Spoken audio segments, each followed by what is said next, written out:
Kita belajar Pancasila, kita menafaskan sila-silanya. Kita belajar Pancasila, ayo kita jaga untuk Indonesia.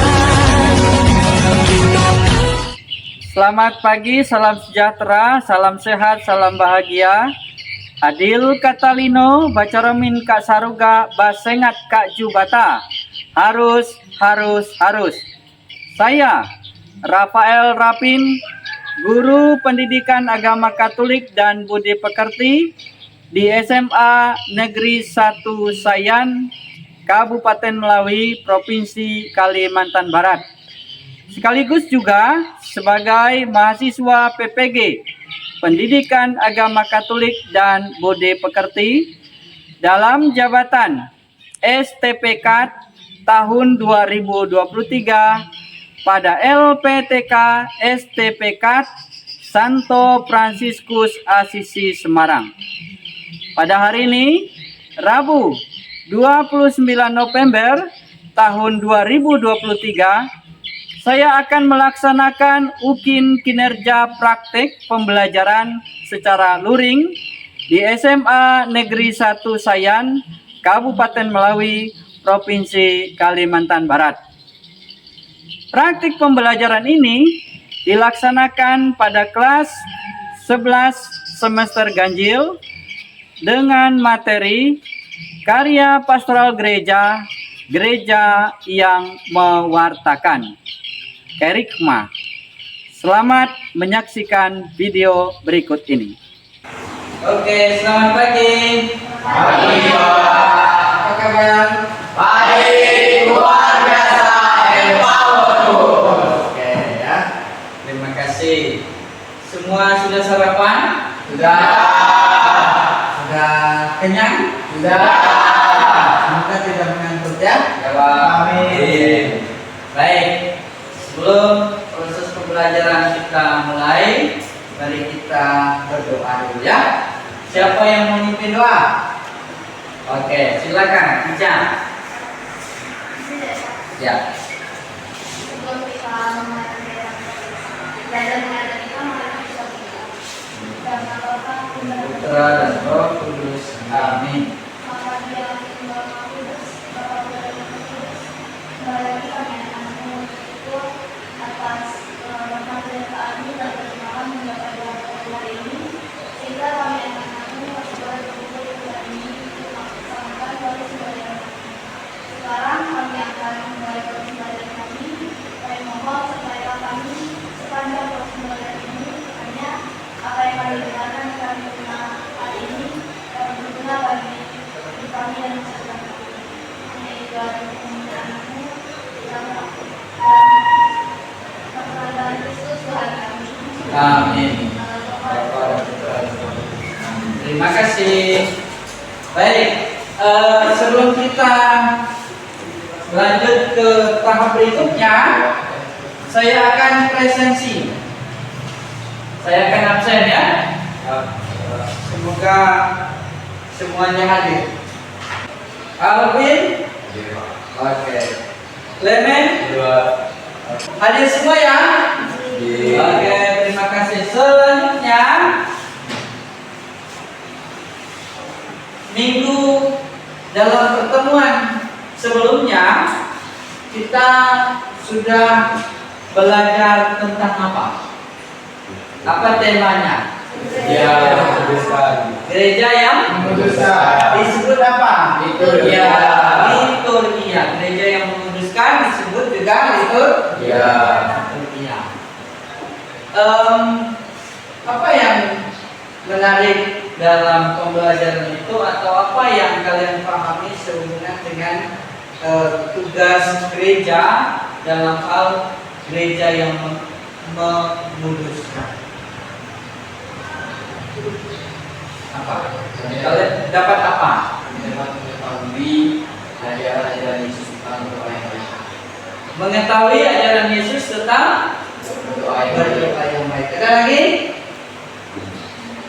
Silakan. Margareta. Apa yang didapatkan? Ya, silakan.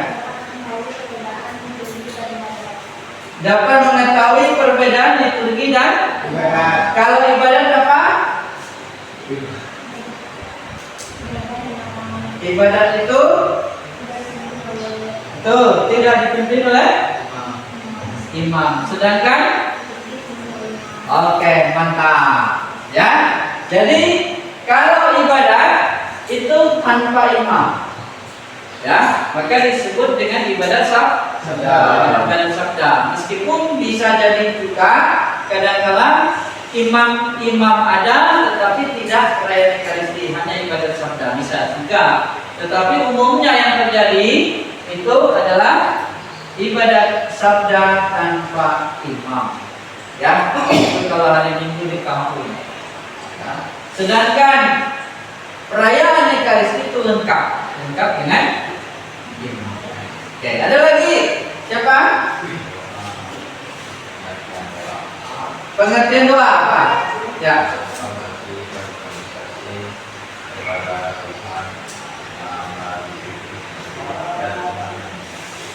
Ya. Oke, doa adalah komunikasi antara kita pribadi dengan Tuhan. Ya. Baik. Selanjutnya kita akan masuk ke proses hubungan dengan pelajaran kita hari ini. Apa judulnya? Apa? Yang atas itu. Saya gereja yang mengatakan terima. Itu temanya adalah karya pastoral gereja yang mewartakan, yang disebut dengan kerikma, ya, disebut dengan kerikma. Nah, lalu saya buat di situ itu menjadi pewarta Injil yang gembira, karena kerikma itu adalah pewartaan, ya. Nah, itu. Lalu apa yang mau kita capai bersama? Nah, bisa dibaca potensi awalnya apa? Jadi mampu memahami arti dan makna gereja, sifat gereja, satu kudus, katolik, apostolik, peran hierarki dan awam dalam gereja, karya pastoral gereja, liturgia, kerigma, martiria, koinonia, diakonia. Ya. Kalau liturgia kemarin apa? Sekarang apa? Kerigma apa? Mewartakan. Lalu martiria apa? Kesaksian. Terus koinonia? Persekutuan. Kemudian diakonia? Pelayanan. Jadi yang kalian tidak tahu apa? Koinonia. Ya, jadi 5 tugas gereja itu. Yang pertama itu adalah liturgia, mengkuduskan. Yang kedua itu kerigma, mewartakan. Yang ketiga itu martiria, menjadi saksi. Lalu keempat itu koinonia. Apa koinonia? Persekutuan. Lalu yang kelima adalah diakonia, pelayanan. Nah, kita akan fokus ke kerigma, ya. Ini profil, indikator profil pelajar Pancasila. Ini, oke. Nah, yuk kita lihat di sini. Baca, ayo baca sama-sama. Tujuan pembelajaran peserta didik mampu memahami firman sebagai karya pastoral gereja, dapat menghayati dan mensyukuri serta dapat mewujudkannya dalam hidupnya sehari-hari. Ya, baik, terima kasih. Jadi kerigma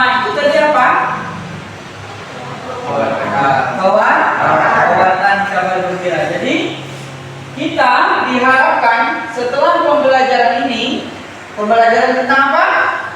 Terima mewartakan. Tentang pewartaan, gereja yang mewartakan. Diharapkan kita mampu memahami karya pastoral gereja. Apa karya pastoral gereja tadi? Gereja yang mewartakan. Karyanya adalah mewartakan. Apa yang diwartakan? Kabar gembira. Ya. Nah, setelah mampu mewartakan, kemudian diharapkan mampu menghayati. Apa menghayati? Mendalami.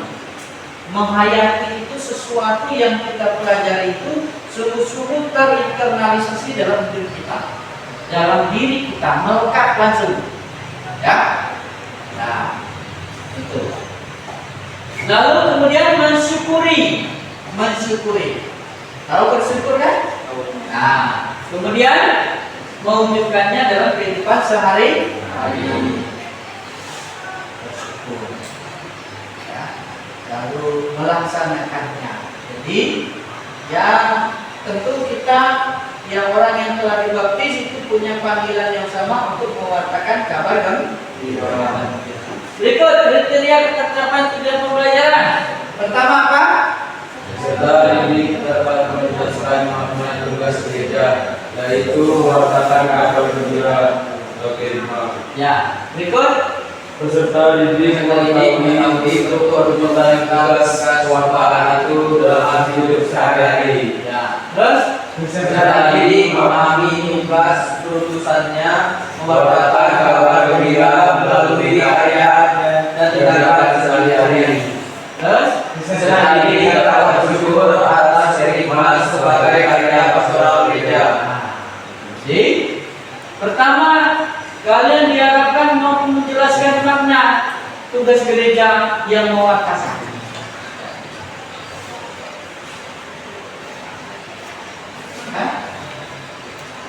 Oke ya. Lalu peserta didik mengetahui bentuk perwujudan tugas gereja. Oke ya. Peserta didik mampu memahami tugas perutusannya. Ya. Nah, itu tujuan, ya. Oke. Selanjutnya kita akan masuk ke pemahaman bermakna. Ya. Pemahaman bermaknanya, setiap orang Katolik yang telah dibaptis mempunyai apa? Tugas apa? Untuk melaksanakan kekuatan Injil. Jadi kita semua itu punya tugas untuk mewartakan. Ya. Lalu yang berikut, perintah resmi Kristus untuk mewartakan kebenaran. Ya, mewartakan kebenaran, keselamatan. Ya. Terus yang berikut, mewartakan sabda Allah secara verbal lewat katakan verbal. Ya, juga mewartakan karya Allah lewat tindakan dan perbuatan. Maka ada istilah iman tanpa perbuatan adalah mati atau ya. Oke. Selanjutnya kita akan masuk ke dalam membaca artikel. Nah, ya. Mewartakan kabar gembira. Ada kesulitan enggak dalam mewartakan kabar gembira dalam hidup kalian sehari-hari di rumah, di sekolah? Ada enggak? Apa tantangannya apa? Dan banyak tantangan di luar itu, contohnya banyak orang-orang yang kurang ada kesadaran yang untuk mewartakan itu, sulit untuk mewartakan. Mereka tuh kayak terlalu santai hidup ya, tanpa ada kesadaran untuk mewartakan kerajaan Allah. Kerajaan Allah yang diwartakan itu apa? kabar gembira. Kabar gembira yang menggembirakan orang itu apa? Iya. Kita membawa kehadiran Allah yang membuat orang gembira. Lewat apa? Lewat perkataan, lewat tindakan dan perbuatan. Ya. Jadi mewartakan kabar gembira itu lewat tindakan dan perbuatan. Nah, tindakan dan perbuatan apa yang bisa kita lakukan di dalam keluarga? Dalam mewartakan kabar gembira. Apa? Dalam keluarga. Misalnya apa? Apa? Doa bersama tuh, doa bersama dalam keluarga. Terus apa lagi? Selain doa bersama,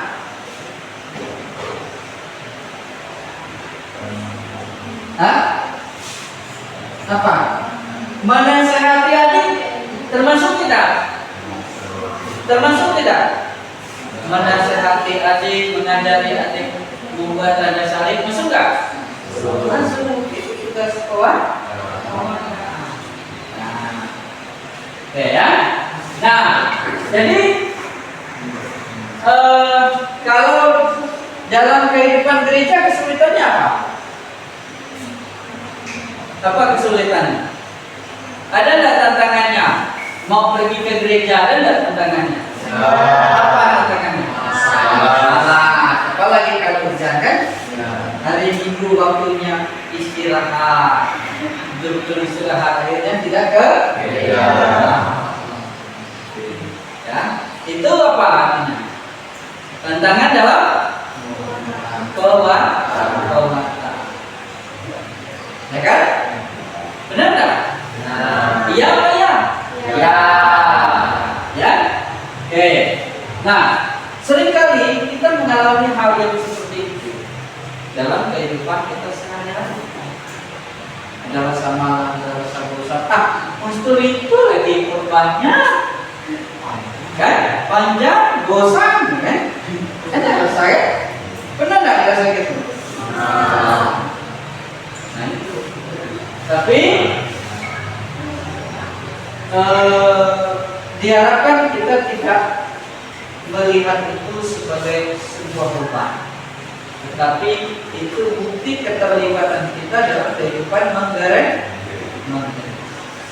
Ya, itu bagian dari pewartaan. Para rasul yang mewartakan, para pastor yang pergi ke kampung-kampung turunnya sampai juga balik. Ya, jalan jelek, mana ke kampung siapa jelek? Kemana ke Sarawai? Sarawai kan? Tidak enak pastor tutur nih sana. Ya, tidak semua jalan bisa ditempuh menggunakan kendaraan. Ada yang pakai speed harus ditarik kan sampahnya. Ada yang pakai motor harus lumpurnya segini gitu harus diangkat motornya. Apalagi ada yang berjalan kaki sampai lecet-lecet kaki. Ya. Bahkan sampai bermalam melintang. Ya. Nah, oke. Terus yang berikut, apa makna tugas gereja? Yaitu mewartakan kabar gembira atau kerigma, dan apa bentuk perwujudan tugas pewartaan itu dalam hidup sehari-hari. Nah, ya.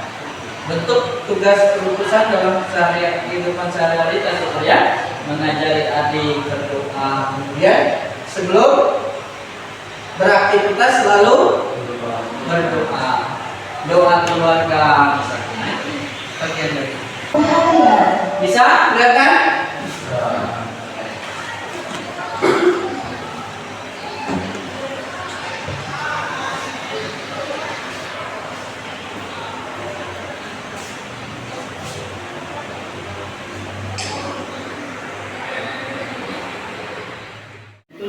Kita bukan sesuatu.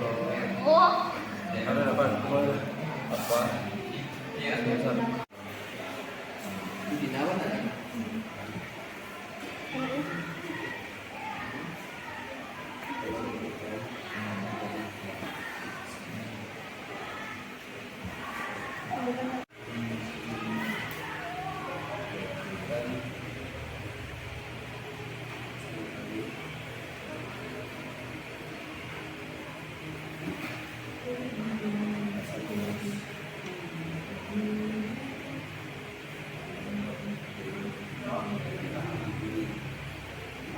Oke,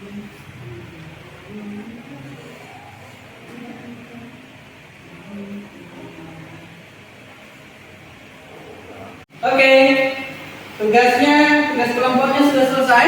Oke. Baik, kelompok mana yang mau memulai presentasi? Kami Baik, silakan kelompok dua. kelompok dua. Ya, baik. Silakan. Jadi di sini kami dari kelompok 2 ingin mempresentasikan hasil kerja kelompok kami. Saya akan membacakan soalnya, yaitu apa yang menyebabkan orang tidak dapat menjalankan tugas pewartaan dalam kehidupan sehari-hari. Yang pertama, karena dia malas-malasan, kurangnya kesadaran dan kurangnya inisiatif, dan juga kurangnya rasa peduli mereka terhadap pewartaan kabar gembira dalam kehidupan sehari-hari. Contohnya tuh di sekolah ini kan setiap pagi itu ada kita berdoa bersama untuk sebelum memulai pembelajaran, yang dimana tidak menutup kemungkinan siswa-siswa pada saat doa mereka tidur. Itu kan menjadi salah satu kegagalan dalam sebuah pewartaan. Di situ solusi yang pertama dari sudut pandang pribadi yang bisa kita lakukan adalah merenungi diri kita. Yang kedua ada introspeksi diri atau mengenal diri lebih dalam. Yang ketiga tuh mempelajari pentingnya ikut serta dalam mengambil tugas pewartaan. Contohnya mulai dari hal kecil dengan sesama keluarga, yaitu misalnya berdoa bersama dalam keluarga. Itu yang keempat tuh terus mencari motivasi diri. Di situ ada dari sudut pandang teman. Yang pertama, kita harus berani menegur, atau misalnya orang itu berbuat kesalahan, kita harus bisa menegur dia, membawa dia ke arah yang lebih baik. Yang kedua, jika ada teman yang jarang ke gereja atau malas-malasan, kita bisa kasih motivasi dan mengajak dia, memotivasinya dapat berupa cerita bahwa ke gereja itu tidak seburuk yang dia kira, dan ke gereja kita bisa merasakan manfaatnya. Oke, sekian dari kelompok kami. Jika ada yang ingin ditanyakan, silahkan tanyakan sebelum kami tutup. Silakan kalau ada yang mau bertanya, kelompok yang mau menjaga atau memberikan apresiasi atau memberikan penegasan. Ya, tadi di sekolah, ya kasusnya bisa jadi di sekolah sudah tersedia waktu untuk berdoa, tapi ada yang tidak berdoa. Lalu kalau ada teman yang melakukan kesalahan, lalu apa yang harus kita lakukan?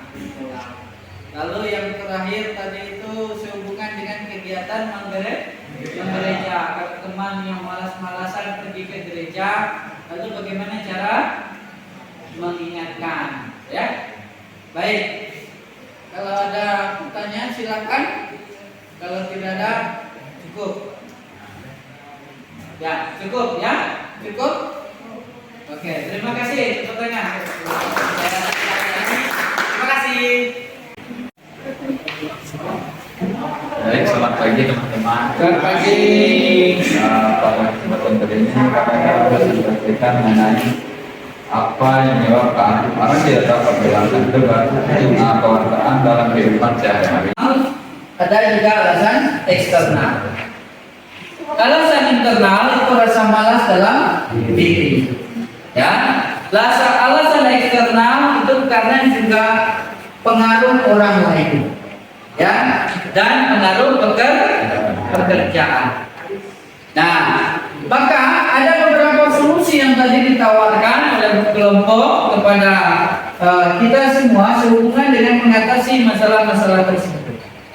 Ya, salah satunya adalah menanamkan motivasi dalam diri kita masing-masing.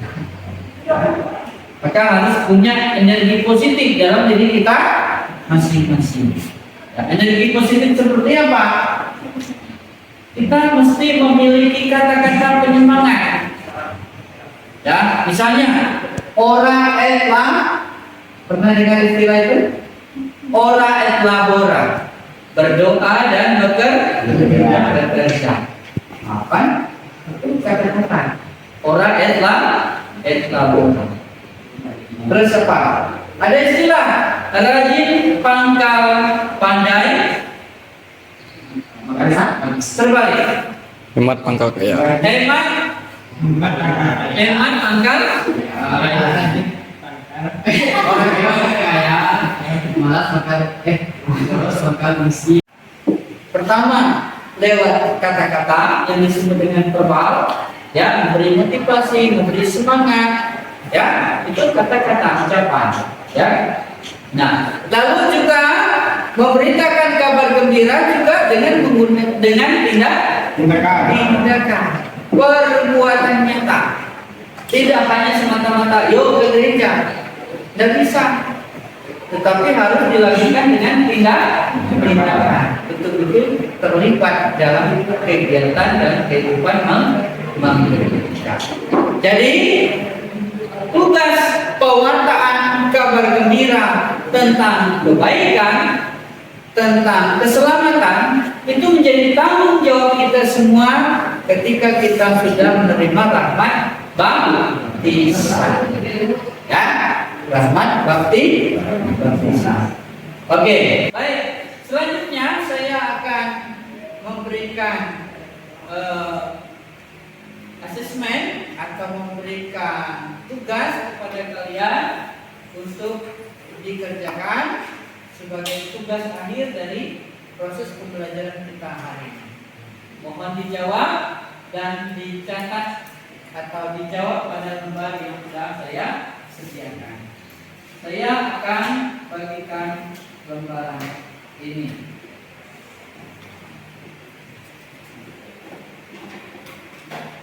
Seperti biasa, ada 5 soal. Masing-masing soal itu punya bobot, ya. Punya bobot. Oke.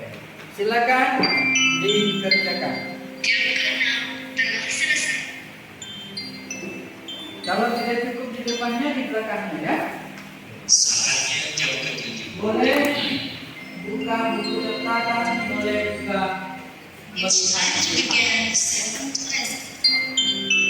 makna tugas kerja yang mewartakan kabar gembira. Apa makna? Untuk apa mewartakan kabar gembira itu? Ya. Makna penting apa mewartakan kabar gembira itu? Jelas? Nomor 1? Ya. Kalau bicara makna berarti ada sesuatu yang bernilai. Nomor 2, apa dasar Biblis dan ajaran gereja tentang perintah saya menekan tadi, ya? Ada Lumen Gentium, LG itu, ya. Oke. Lalu yang ketiga, bagaimanakah bentuk perwujudan tugas pewartaan dalam hidup sehari-hari? Nah, bentuknya seperti apa? Perwujudan. Jelas ya? Oke, silakan. Oke, semuanya sudah? Oke, yang sudah silakan dikumpulkan ke saya, ya. Silakan di atas.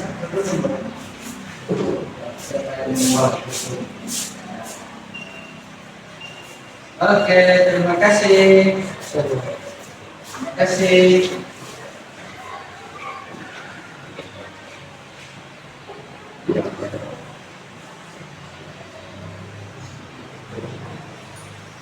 Terima kasih. Bicara, yang belum.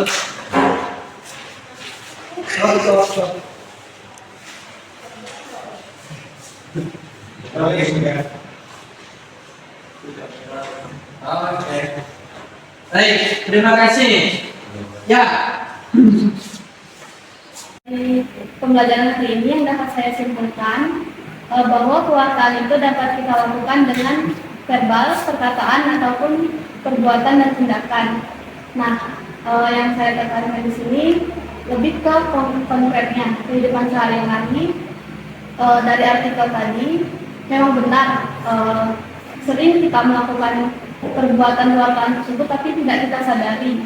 Contohnya dari perbuatan kecil yaitu kita berdoa bersama dan keluarga, ataupun kita menasihati teman, menegur teman.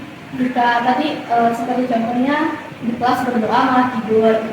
Kemudian kita mengajak teman untuk mengikuti perayaan Ekaristi, dan itu merupakan salah satu contoh kewartaan hal kecil yang tidak kita sadari. Sekian dari saya. Baik, terima kasih. Baik, next. Siapa lagi? Silakan. Membahas tentang gereja yang mewartakan, ya, mewartakan kabar gembira. Nah, kira-kira Alvin hari ini dapat poin apa yang kamu dapat pelajari dari materi tentang gereja yang mewartakan kabar gembira? Silakan. Kita menjadi seorang manusia itu seorang bersama diajak untuk saling mewartakan satu sama lain, dapat melalui kata-kata atau verbal, tindakan maupun perbuatan. Dan di dalam mewartakan juga terdapat tantangan atau faktor-faktor yang menghambat seperti malas dalam mewartakan, dan tetapi juga terdapat sebuah solusi yang dapat kita ambil, yaitu seperti memotivasi diri kita untuk mendapat suatu semangat hal-hal positif sehingga dapat berguna untuk kita dalam mewartakan. Sekian dan terima kasih. Baik, luar biasa. Terima kasih. Ya, mantap ya. Jadi beda tentang gereja yang mewartakan, ya. Jadi poinnya sudah dapat. Baik. Jadi memang sekali lagi tugas panggilan kita sebagai orang Katolik berkat rahmat baptisan adalah tugas kita dipanggil untuk menjadi pewarta. Pewarta, kalau kita mau menjadi pewarta berarti kita juga harus memiliki semangat yang ada dalam diri kita sebagai pewarta. Karena itu sebagai seorang pewarta kita harus banyak belajar. Karena kita harus mengetahui apa yang harus kita wartakan kepada orang lain. Paham logika berpikirnya? Mengerti? Dapat ilmunya dulu, baru kita bagikan kepada orang lain. Bagaimana kita mau mengajari orang lain kalau kita tidak punya kemampuan dan kepandaian dalam hal itu? Ya, maka pewartaan tidak bisa lepas dari proses pembelajaran dalam diri kita sendiri sebagai orang Katolik. Lalu sebagai seorang pewarta kita juga harus dekat dengan Tuhan kita Yesus Kristus. Bentuk kedekatan kita itu seperti apa? Dalam doa. Ya. Jadi tidak hanya mengenal, tetapi juga kita harus dekat dengan sumber pewarta gembira pertama kali, yaitu Yesus Kristus. Lalu yang ketiga, sebagai orang Katolik kita harus menjadi garam dan terang. Pembelajaran ini apa menyenangkan menurut Anda, atau apa yang membuat Anda tidak nyaman, tidak comfortable dengan proses pembelajaran ini? Silakan. Oke, jadi menurut saya pembelajaran hari ini sangat menarik, yang dimana pada hari ini saya belajar tentang dosa, itu banyak interaksi dengan teman-teman, itu pada saat bekerja kelompok saya bersosialisasi atau bekerja sama dengan baik bersama beberapa kelompok, dan juga pada saat presentasi saya merasa berhasil karena saya sudah bisa ngomong secara langsung di depan teman-teman. Dan juga untuk hal yang tidak menarik menurut saya tidak ada. Terima kasih. Baik, terima kasih. Pertanyaan. Nah, penugasan terakhir kepada kalian yaitu ini. Ya, ini penugasannya. Dan sebelum kita tutup dengan doa, ini tugasnya yang harus Anda kerjakan. Ya. Pertama,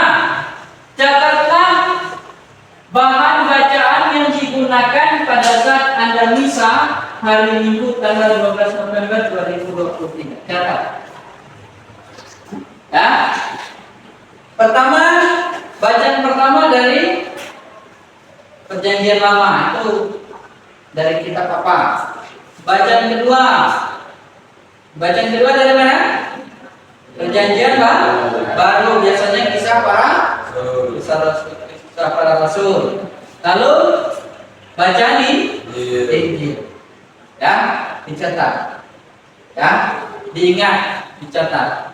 Terus yang berikutnya, apa isi khotbah atau renungan yang disampaikan oleh pastor pada hari Minggu tersebut?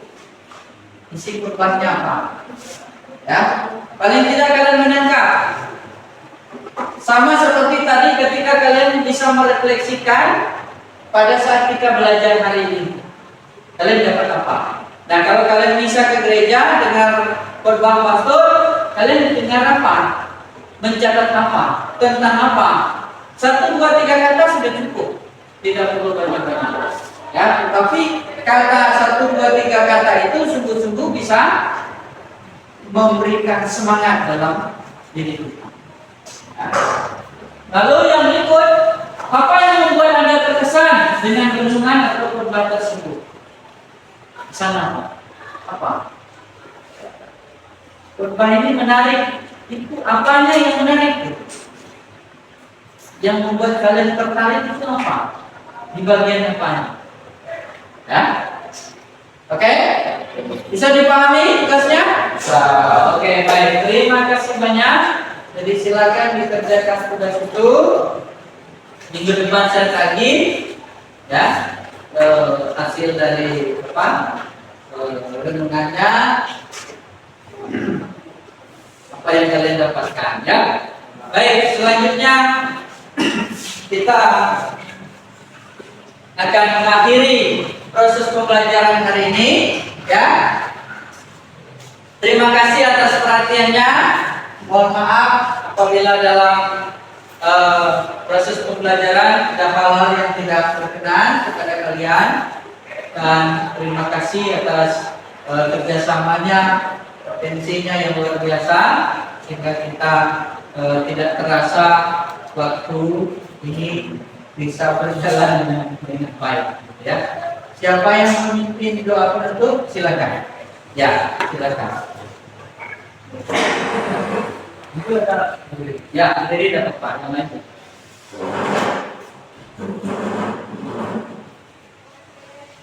Marilah kita berdoa pada kita. Amin. Selamat siang ya Bapak, yang Maha Kudus, kami mengucap syukur dan dari kami belajar ini kami bisa menyelesaikan proses pembelajaran kami. Semoga apa yang disampaikan oleh Bapak Ibu Guru kami hari ini berguna bagi masyarakat kami. Kami juga berdoa bagi kami Paulus dan Margareta dan bertambah usia. Semoga diberi rahmat, kesehatan, dan panjang umur. Kristus menghadap kepada kami. Bapak, Putra, Roh Kudus. Amin. Aku adalah Indonesia.